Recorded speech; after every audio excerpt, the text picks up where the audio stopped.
Well, good afternoon.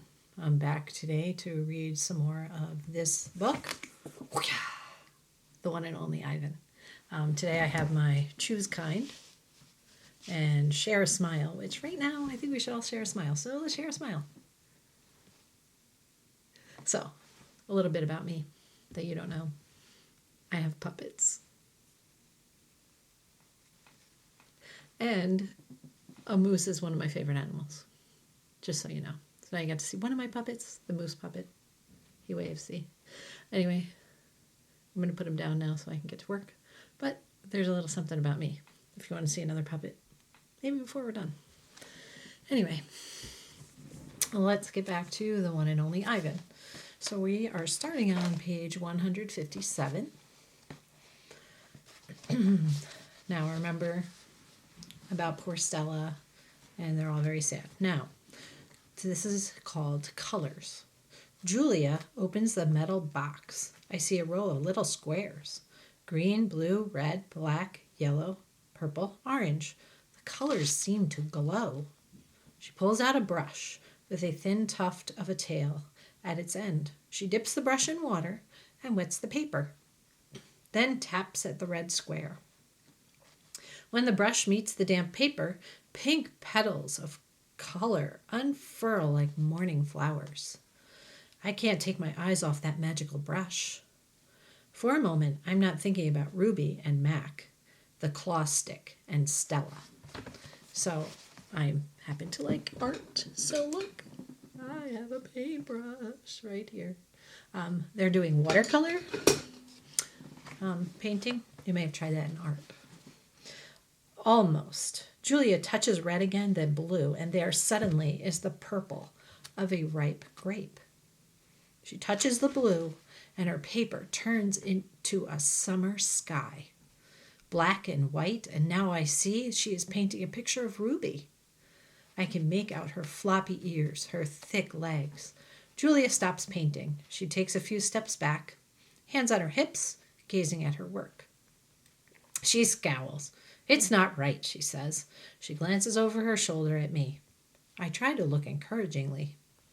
Julia starts to crumple up the paper, then reconsiders.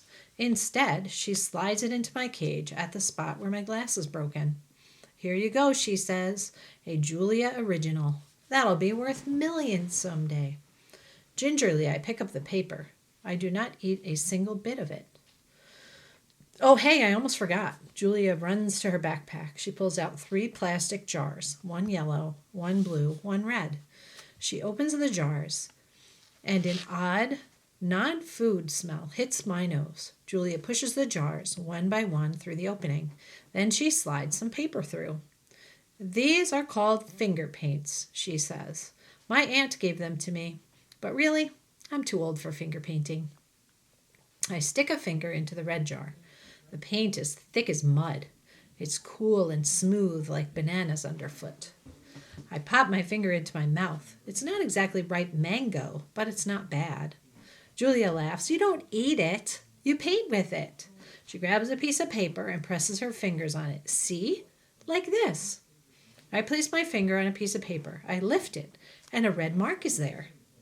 I get a bigger glob from the pot and slap my hands down on the page. Then I pull my hand off the paper. Its red twin stays behind. This isn't like ghostly handprints on my glass, the ones visitors leave behind. This handprint can't be so easily wiped away. A bad dream. I lie awake, peeling dried red paint off my fingertips. Bob, who accidentally walked on one of my paintings, is licking his red paws. Every so often I glance over at the empty ring. The claw stick glints in the moonlight. Stop! No! Ruby's frantic cries startle me. Ruby, I call, you're having a bad dream. You're okay. You're safe. Where's Stella? She asks, gulping for air. Before I can answer, she says, never mind. I remember now. Go back to sleep, Ruby, I say. You've had a hard day. I can't go back to sleep, she says. I'm afraid I'll have the same dream. There was a sharp stick and it hurt. I look at Bob, and he looks back at me. Oh, Ruby says, oh, Mac. She puts her trunk between the bars. Do you think, she hesitates, do you think Mac is mad because I hurt him today? I consider lying, but gorillas are terrible liars. Probably, I finally say. Bob gives a scornful laugh. Crawled away is more like it. Oh, sorry, I missed. He ran away after that, Ruby says, right in the middle of the page. Bob gives a scornful laugh. Crawled away is more like it. We are quiet for a while. Branches claw at the roof. A light rain drums. One of the parrots murmurs something in her sleep. Ruby breaks the silence. Ivan? I smell something funny. He can't help it, says Bob. I believe she was referring to the finger paints Julia gave me, I say. What are finger paints? Ruby asks. You make pictures with them, I explain. Could you make a picture of me? Maybe someday. I remember Julia's picture, the one that will be worth $1 million.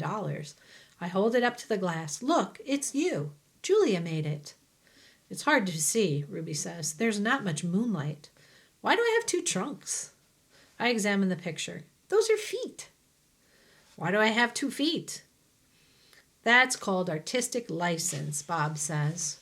Ruby sighs. Could you tell me another story, she asks. I don't think I could ever go back to sleep. I told you all I remember, I say with a helpless shrug.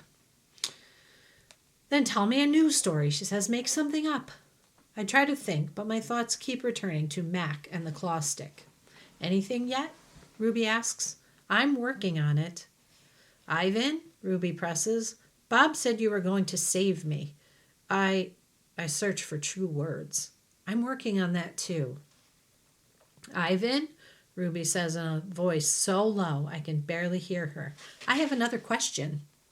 I can tell from the sound of her voice that this will be a question I don't want to answer. Ruby taps her trunk against the rusty iron bars of her door. Do you think, she asks, that I'll die in this domain someday like Aunt Stella? Once again I consider lying, but when I look at Ruby, the half-formed words die in my throat. Not if I can help it, I say instead.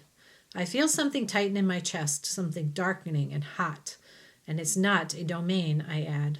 I pause and then I say, it's a cage. So now we're on page 166, the story. I look at the ring layered with fresh sawdust. I look at the skylight, at the half-hidden moon. I just thought of a story, I say. Is it a made-up story or a true one? Ruby asks. True, I say. I hope. Ruby leans against the bars. Her eyes hold the pale moon in them, the way a still pond holds stars. Once upon a time, I say, there was a baby elephant. She was smart and brave, and she needed to go to a place called a zoo. What's a zoo? Ruby asks. A zoo, Ruby, is a place where humans make amends. A good zoo is a place where humans care for animals and keep them safe. Did the baby elephant get to the zoo? Ruby asks softly. I don't answer right away. Yes, I say at last. How did she get there? Ruby asks. She had a friend, I say, a friend who made a promise. So you know who the friend is that made the promise, you remember? To Stella, that he was going to save Ruby. So he's really talking about himself. So it's not a story that really happened yet, but he's hoping that he can make that happen. Okay, page 168. I might be giving you answers, but it's okay. How? It takes a long time, but finally Ruby returns to sleep. Ivan, Bob whispers, yawning, what you said about the zoo, how are you going to do it? Suddenly I feel as if I could sleep for 1,000 days. I don't know, I admit. You'll think of something, Bob says confidently, his voice trailing off as his eyes close. What if I don't? I ask. But Bob is already asleep. His little red feet dance, and I know he's running in his dreams. Remembering, Bob and Ruby sleep on. I don't sleep. I think about the promise I made to Stella and the pictures I made for Ruby, and I remember it all. What they did. We were clinging to our mother, my sister and I, when the humans killed her. They shot my father next. Then they chopped off their hands, their feet, and their heads. Oh, that's terrible. Ugh. Okay, 171. Hopefully it's getting better. Something else to buy. There is a cluttered, musty store near my cage. They sell an ashtray there. I think it is made from the hand of a gorilla. Oh, no, it wasn't better. That's terrible. Okay. Page 172. Another Ivan. When morning comes and the parking lot glimmers with dew, I see the billboard on the highway.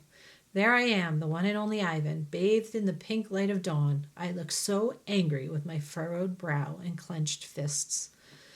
I look the way my father did the day the men came. I am, I suppose, a peaceful sort. Mostly, I watch the world go by and think about naps and bananas and yogurt raisins. He could tear a grown man's limbs off his body. Oh, but inside me, hidden, is another Ivan. He could tear a grown man's limbs off his body.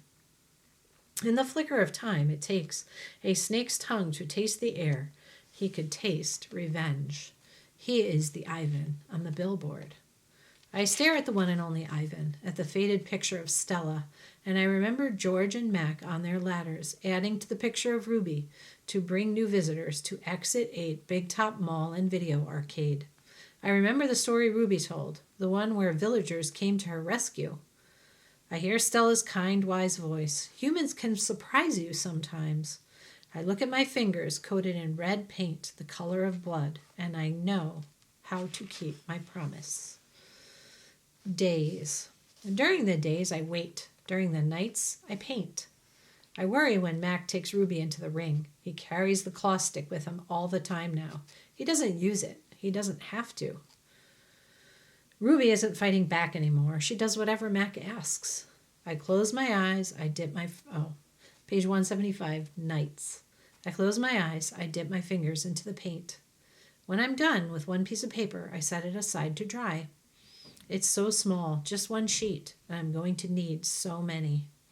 I move on to the next, and the next, and the next. It's a giant puzzle I'm making, the pieces, one by one. By morning, my floor is covered with paintings. I hide the paintings under my pool of dirty water before Mac can see them. I don't want them to end up in the gift store, selling for $20 a piece, $25 with frame. These paintings are for Ruby, every one of them. Project. Ivan, Ruby asks one morning when I'm trying to nap, why are you always so sleepy during the day? I've been working on a project at night, I tell her. What's a project? It's a thing, a painting. It's a painting for you, actually, I answer.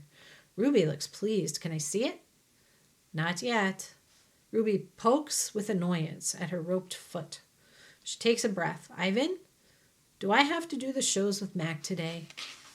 I'm afraid so. I'm sorry, Ruby. Ruby dips her trunk in her water bucket. That's okay, she says. I already knew the answer. Not right. It's night again and everyone's asleep. I look at the picture I just made, one of dozens. It's smudged and torn, a muddy blur. I place it beside the others, lining my floor. The colors are wrong. The shapes are off. It looks like nothing. It's not what I'm trying to create. It's not what it's meant to be. It's not right, and I don't know why. Across the parking lot, the billboard beckons as it always does. Come to the Exit 8 Big Top Mall and Video Arcade, home of the one and only Ivan, mighty Silverback. If I could use human words to say what I need to say, this would all be so easy. Instead, I have my pots of paint and my ragged pages. I sigh. My fingertips glow like jungle flowers. I try again. So we're going to stop there because that's about 25 pages. So we're going to stop there on page 180 as we'll pick up on the next video. I hope you're doing well. Okay, bye.